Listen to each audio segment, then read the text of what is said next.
I've missed more than 9,000 shots in my career. I've lost almost 300 games. 26 times I've been trusted to take the game-winning shot and missed. I've failed over and over and over again in my life. And that is why I succeed. In 1994, discussed that I'm going to do something called internet. And 23 of them against it. They said, this is a stupid idea. We have never heard about internet. And you know nothing about computer. A lot of people said Alibaba is a terrible model. As I said, I believe it. I think this thing could be big if we keep on working. And now after 16 years, we have an Alibaba group, we have a Tmall group, we have a Taobao group, we have Alipay. And people said, you are so smart. How could you make a company like that?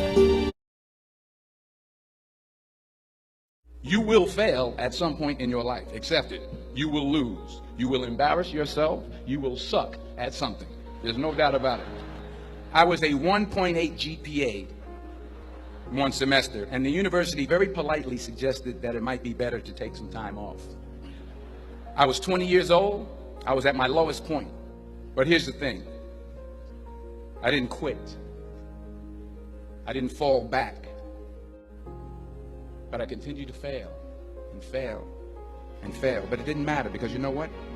There's an old saying, you hang around the barbershop long enough, sooner or later you're going to get a haircut. So you will catch a break, and I did catch a break. Last year, I did a play called Fences on Broadway. It was at the same theater that I failed that first audition 30 years prior. Thomas Edison conducted 1,000 failed experiments. Did you know that? I didn't know that. Because the 1,001st was the light bulb. Fall forward. Sometimes it's the best way to figure out where you're going. Never be discouraged. Never hold back. Give everything you've got. And when you fall throughout life, remember this. Fall forward. A mere 7 years after my graduation day, I had failed on an epic scale. Now, I'm not going to stand here and tell you that failure is fun.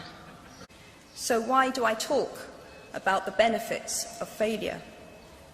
Simply because failure meant a stripping away of the inessential. I was set free because my greatest fear had been realized, and I was still alive, and I still had a daughter whom I adored, and I had an old typewriter and a big idea. You know, there are American heroes who don't like this idea. Neil Armstrong, Gene Cernan have both testified against commercial spaceflight and the way that you're developing it, and I wonder what you think of that. I was very sad to see that, because those guys are, those guys are heroes of mine, so it's really tough. You know, I wish they would come and visit and see the hardware that we're doing here. And I think that would change their mind. They inspired you to do this, didn't they? Yes. And to see them casting stones in your direction. It's difficult. Did you expect them to cheer you on? So they're hoping they would. Did you think, I need to pack this in? Never. Why not? I don't ever give up. I mean, I'd have to be dead or completely incapacitated.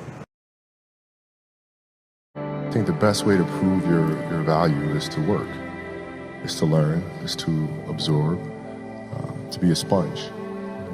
But you always want to outwork your potential.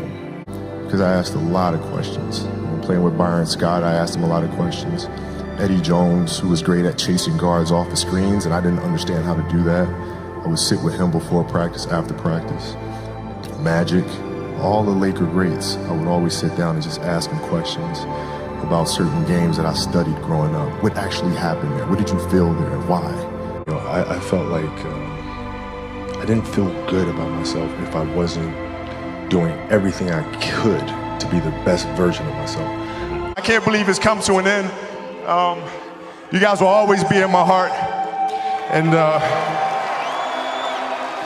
what can I say? Mamba out.